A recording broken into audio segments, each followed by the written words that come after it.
Assalamualaikum warahmatullahi wabarakatuh. Perkenalkan, saya Alia Deirski dengan NIM 222111147 kelas HES 6D. Pada video kali ini saya akan menjelaskan dan memaparkan tentang tokoh pemikiran dari Al-Ghazali. Yang pertama, untuk mengawalinya, siapa sih Al-Ghazali? Al-Ghazali itu lahir pada tahun 1058 Masehi dan wafat pada 1111 Masehi, adalah seorang filsuf, teolog, dan sufi Islam yang sangat berpengaruh.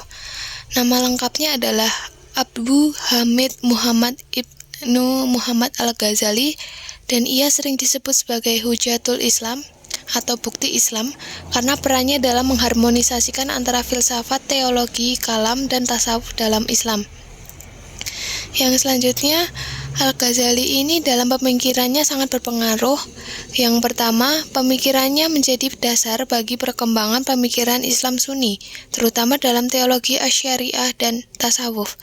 Yang kedua, kritiknya terhadap filsafat mempengaruhi Ibnu Rushd, yang kemudian menulis Tahafut al-Tahafut untuk membantahnya.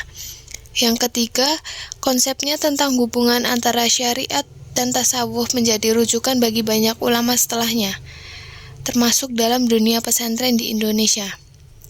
Yang selanjutnya ada karyanya. Yang pertama ada Ihya Ulum Al-Din,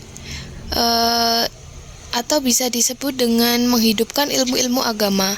Ini termasuk karya terbesarnya yang membahas secara mendalam tentang fikih, tasawuf, dan akhlak dalam Islam. Dalam karya ini terbagi dalam 4 bagian, yakni ibadah, sholat, puasa, zakat, dan haji. Yang kedua, adat dan perilaku sosial, makanan, pernikahan, bisnis, dan etika. Yang ketiga, hal-hal yang membinasakan, sifat buruk seperti iri hati, kesombongan, dan cinta dunia. Yang keempat, hal-hal yang menyelamatkan, yaitu taubat, sabar, syukur, dan ma'rifat. Yang kedua ada tahafut falasifah, yang berarti keruntuhan para filsuf. Dalam karya ini mengkritik pemikiran filsafat Yunani yang diadopsi oleh para filsuf Muslim seperti Al-Farabi dan Ibnu Sina. Dalam karya ini menolak 3 konsep filsafat yang dianggap bertentangan dengan Islam. Yang pertama, alam semesta itu kekal. Yang kedua, Tuhan tidak perlu mengetahui hal-hal partikular.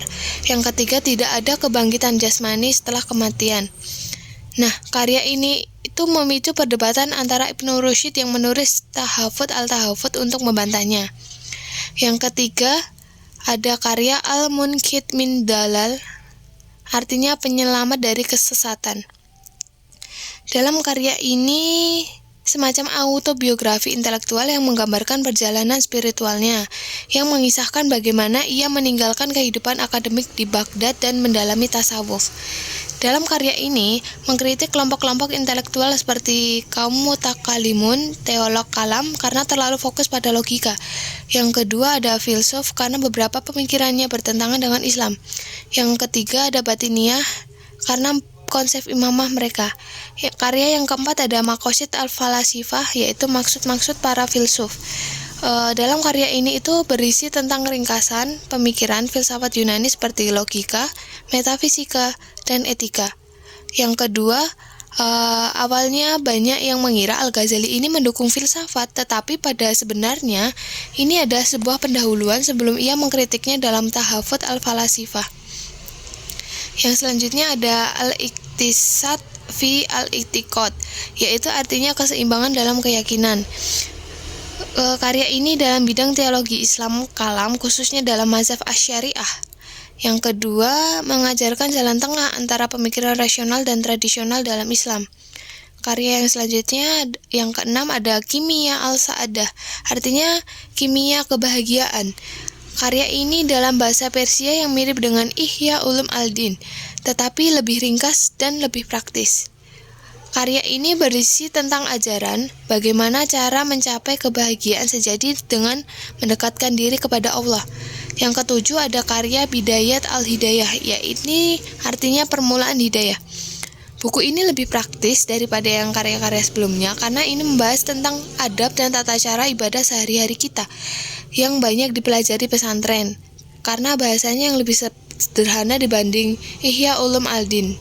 Yang selanjutnya ada bidang keahliannya dari Al-Ghazali. Jadi Al-Ghazali ini mempunyai bidang pertama dalam filsafat.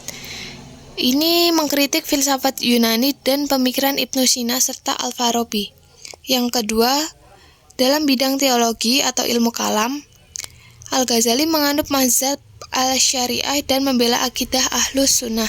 Yang ketiga, bidang tasawuf. Al-Ghazali menyatukan syariat dan sufisme sebagai jalan menuju makrifat.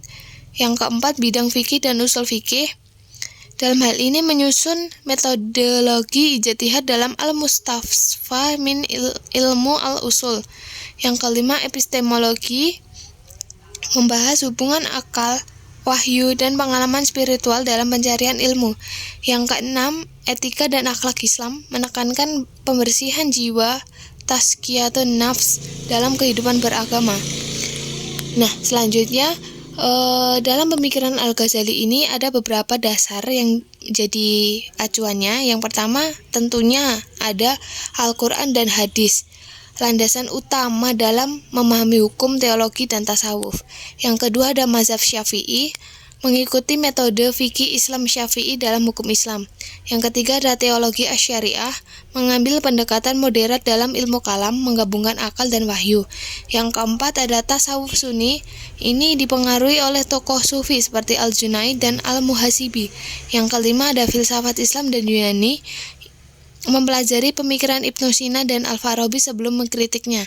Yang keenam ada usul fikih, yakni Al-Ghazali mengembangkan metodologi ijtihad dalam al-mustasfa min ilmu al-usul. Yang selanjutnya pemikiran Al-Ghazali yang relevansi dengan fikih kontemporer. Yang pertama dalam Maqasid al-Syariah dalam hukum ekonomi Islam. Dalam relevansi ini membahas tentang konsep maslahah atau kemaslahatan dari Al-Ghazali yang digunakan dalam pengembangan ekonomi syariah seperti perbankan Islam dan zakat produktif. Contohnya, larangan riba dalam keuangan modern diadaptasi menjadi sistem perbankan syariah dengan akad murabahah dan mudharabah. Yang selanjutnya dalam fatwa dan ijtihad dalam hukum Islam modern.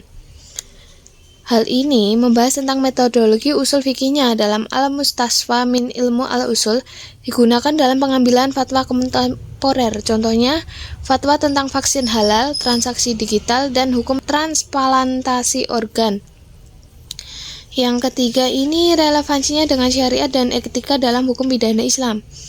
Konsep keseimbangan antara hukum lahiriah dan nilai moralnya masih relevan dalam sistem peradilan Islam.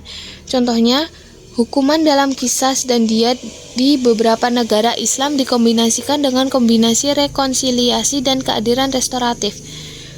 Yang selanjutnya relevansi hukum dan hak asasi manusia. Dalam hal ini, konsep maslahah atau manfaatnya digunakan dalam pembahasan hak perempuan, kebebasan beragama, dan pelindungan minoritas dalam hukum Islam. Contohnya adalah reformasi hukum keluarga Islam di Tunisia dan Maroko yang lebih melindungi hak perempuan dalam pernikahan dan perceraian. Sekian materi yang saya dapat bahas dan saya dapat sampaikan. Kurang lebihnya mohon maaf. Semoga ilmunya dapat bermanfaat bagi kalian semua. Terima kasih. Wassalamualaikum warahmatullahi wabarakatuh.